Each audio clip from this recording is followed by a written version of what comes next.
Welcome to our deep dive into Trompe L'Oeil. Ooh. Yeah. Now, Yeah. this thriller by B.J. Irons, it's part of the Spectrum Books collection, Yeah. really had me gripped. And I think you'll see why as we kind of unpack it today. Yeah. We're going to step into this world where a real estate agent is leading a double life. Okay. A shocking crime takes place. Uh-huh. And the lines between truth and illusion get really blurry. I like it. Yeah. I mean, what's interesting is that the novel's title, Trompe L'Oeil, hints at all these themes that we're going to unravel. Right. I mean, it's an artistic technique that uses realistic imagery to create optical illusions. Oh, wow. Yeah, basically tricking your eye. Tricking your eye. And that's exactly what's happening with the main character, Gavin Hayes. Okay. On the surface, you see this successful real estate agent, Uh-huh. seemingly perfect life, Yeah. with his husband, Eric, and their son, Ashton. Right. But lurking beneath this carefully constructed facade is a secret affair with an artist named Colton.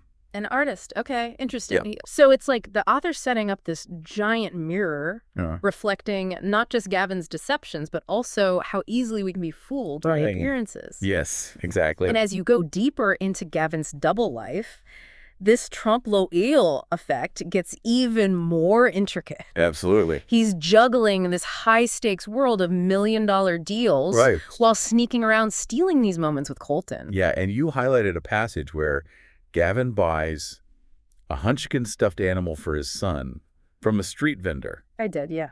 Now, these Hunchkins are pretty bizarre creatures, right? Part one animal, part another. Yeah. Did you see any connection between these mixed-up toys and Gavin's own I did. fractured existence? I did. I thought that was such a great detail that the author put in there. Yeah. Because it's like this small detail is actually a huge clue. Right. Gavin's trying to be this perfect father, showering his son with gifts, but he's carrying the weight of this secret that could just shatter his family. Yep. And so the Hunchkin becomes a symbol of that internal conflict. Right. The guilt and desire pulling him in opposite directions. It's fascinating how the author uses these everyday moments Yeah. to reveal so much about Gavin's psyche. Exactly. You see him interacting with his boss, Spencer, who, on the surface, seems really supportive, Right. even encouraging Gavin to see a therapist at Dr. Jacobs. Yes. Yeah. But there's an underlying tension there, Totally. a sense that Spencer might suspect more Yes. than he lets on. 100%. And then there are those moments that you marked, Yeah. where Gavin feels like he's being watched. Oh, yeah. That flicker of movement in a crowd. Yeah. The feeling of a camera lens focused on him. Oh, it's creepy. It's so creepy. And the author brilliantly builds this suspense, Yes. hinting that Gavin's carefully constructed world is starting to crack. Yeah, it's starting to unravel. And then boom, Boom. the rug is pulled out from under us. Yes. And Gavin's perception of his perfect life is shattered. When he witnesses Eric kissing another man, Oh, my gosh. talk about a game changer. Huge game changer. That's where the story really takes a dark turn. Yes, it does. Gavin's reeling from the betrayal, Right. trying to reconcile with Eric Uh-huh. while grappling with his own infidelity. Right. It's like the author is holding up a mirror to the complexities of relationships, Yes. forcing us to confront those uncomfortable questions about trust and deception. Absolutely. Exactly. And right when Gavin's world is already upside down, Uh-huh. we're introduced to Jason Brigham, Oh, okay. Eric's music teacher. Okay. Suddenly there's this triangle of suspicion and jealousy. Yeah. Do you remember how you underlined that passage where Gavin starts following Jason, convinced he's the other man in Eric's life? Oh, yeah, absolutely. I remember that part. Yeah. And then that scene at the yoga studio where Gavin confronts Jason. Yes. So intense. So intense. It all culminates in this tragic accident, and Jason ends up dead. And from this point on, the story becomes less about uncovering the truth and more about Gavin just desperately trying to cover his tracks. What's striking is how Gavin's perception of reality becomes increasingly distorted. Yes. He manipulates situations, Yeah. convinces himself that his actions are justified. Right. Even as he sinks deeper into this web of deceit, Yeah. he becomes the ultimate architect of his own Trompe L'Oeil, Yes. crafting this illusion of innocence to hide the increasingly dark truth. There's a chilling encounter you marked where Jason's former lover, Wesley, Oh, confronts Gavin. right. He demands that Gavin reveal the truth about their past relationship to Seth, Yeah, Wesley's new partner. that's right. It's like Gavin's deceptions are creating these ripple effects impacting everyone around him. Yeah, totally. And to make matters worse, Detective Miller starts sniffing around, Oh, no. asking these uncomfortable questions about Jason's death. Uh-oh. Remember that major deal Gavin closed on the lake house? Oh, yeah. Well, that's where things take another unexpected turn. What is it? The buyer turns out to be Eric. Oh, wow. Talk about awkward. Right. But it's more than just awkward, right? Definitely. It's like Yeah. fate. Uh-huh. Or maybe just bad luck is playing a hand in all of this. Totally. Gavin's selling the very simple of the life that he's trying to reclaim. Right. And the buyer is the person he's desperately trying to win back. Oh, my goodness. What are the chances? What are the chances? And as if that wasn't enough, Right.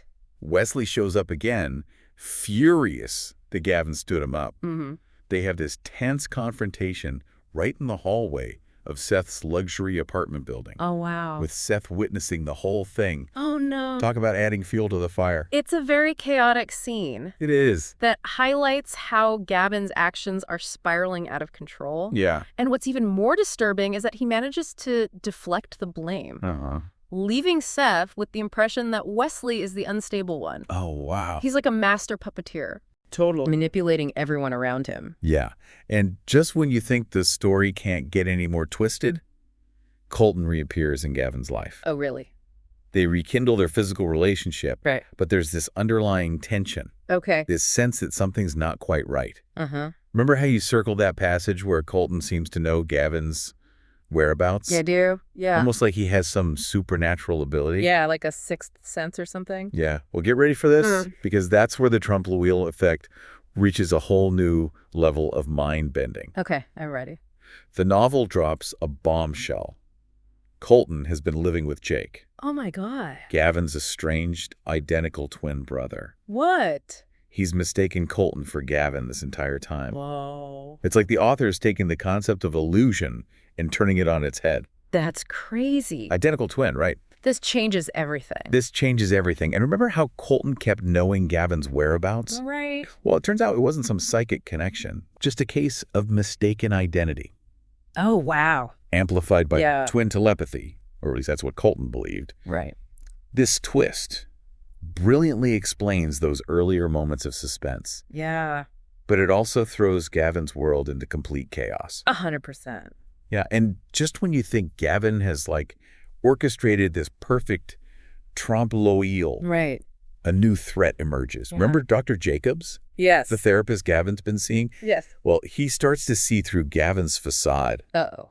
picking up on those subtle inconsistencies, those cracks in the carefully constructed narrative. Okay. It's like Dr. Jacobs represents that voice of reason, that Yeah. nagging suspicion we sometimes feel when Yeah. something just doesn't add up. Yeah. He becomes a danger to Gavin, Uh-huh. someone who could expose the truth and unravel this carefully crafted illusion he's built. Do you remember that scene you highlighted where Dr. Jacobs questions Gavin Oh, yeah. about the inconsistencies in his story, the changing details about the night Jason died? Yeah. That's a pivotal moment It is. because it shows that Gavin's web of deception is starting to unravel. Right. And it makes you wonder, was it just a matter of time before someone started piecing things together? Right. Or was Gavin's carefully constructed reality destined to crumble under the weight of its own lies? I mean, the novel doesn't give us easy answers, That's true. which is what makes it so compelling. Yeah. It forces us to confront the uncomfortable truth that even the most skilled deceivers Right. can't outrun the consequences of their actions forever. Yeah. 100%. And for Gavin, those consequences are about to come crashing down Oh, boy. in a truly chilling way. I don't like the sound of that. The final encounter between Gavin and Dr. Jacobs is one of the most unsettling scenes in the entire novel. Oh, wow. Oh, The author doesn't shy away from the darkness, yeah. showing us the lengths Gavin will go to protect his secrets. It's a stark reminder that the Trompe L'Oeil Effect Yeah. isn't just about visual trickery or even manipulation. It's about the power of self-deception. Totally. The way we can convince ourselves of anything, even the most horrifying truths, in order to preserve the image we've created. And in silencing Dr. Jacobs, Right. Gavin isn't just committing a terrible act. Yeah. He's also extinguishing that flicker of doubt, that possibility of redemption. That's sad. Yeah. He's choosing to remain trapped in his own web of lies, a prisoner of his own carefully crafted illusions. Stepping back from the intensity of that ending, Yeah. what are your overall thoughts about Trompe L'Oeil? Well, it's a wild ride for sure. It is. But it's also a deeply thought-provoking exploration of deception, identity, and the choices we make. I'm curious, what did you think about Gavin? That's a good question. Is he a victim of circumstance or a master manipulator? It's a question the novel doesn't answer definitively, leaving it up to the reader to decide. Yeah, and that's what makes Trompe L'Oeil so fascinating. It is. There are moments where you almost empathize with Gavin. Yes. Especially in the beginning. He's trying to protect his family, grappling with his own feelings of betrayal and guilt. All right. But then he does something so shocking. Yes. So calculated that you're left questioning everything you thought you knew about him. Exactly. Because the author is constantly challenging us Yes. to reevaluate our perceptions, to question whether we're seeing the whole picture or just a carefully constructed facade. And it makes you wonder, are we all capable of this level of deception? Right. Of convincing ourselves that our actions are justified even when they're clearly harmful? It's a scary thought. Yeah. Another theme that really resonated with me is the idea of consequences. Yeah. Gavin's web of deceit ultimately leads to tragedy, not just for himself, but for those around him. Right. It's a stark reminder that our choices have a ripple effect. Exactly. Impacting not just our own lives, but the lives of everyone we touch. I think that's one of the most powerful messages of Trompe L'Oeil. It is. It's a cautionary tale about the dangers of living a lie, the corrosive power of secrets, and the importance of facing the truth, no matter how uncomfortable it may be. Absolutely. It's a story that stays with you long after you finish the last page, prompting you to examine your own life, your own choices, and the stories you tell yourself and others. Now, before we wrap up, Yeah. I wanted to go back to something you mentioned earlier about those Hunchkin stuffed animals. Oh, yeah. Gavin keeps buying for Ashton. Right. You saw them as symbols of Gavin's fractured identity. Oh, I did, yeah. But what if we look at them from a different angle? Okay. What if they represent the Trompe L'Oeil effect itself? Oh, that's interesting. These strange hybrid creatures, part one animal, part another. Yeah. They're like little embodiments of the blurred lines between truth and illusion that permeate the entire novel. Yeah, like the author is reminding us that nothing is quite what it seems, that even the seemingly innocent can have hidden depths. Exactly. And just like those Hunchkins, Trompe L'Oeil invites us to look beyond the surface. Right. To question our assumptions and to embrace the complexities of human nature. This deep dive has been a fascinating exploration of Trompe L'Oeil, a novel that's as entertaining as it is thought-provoking. Yes.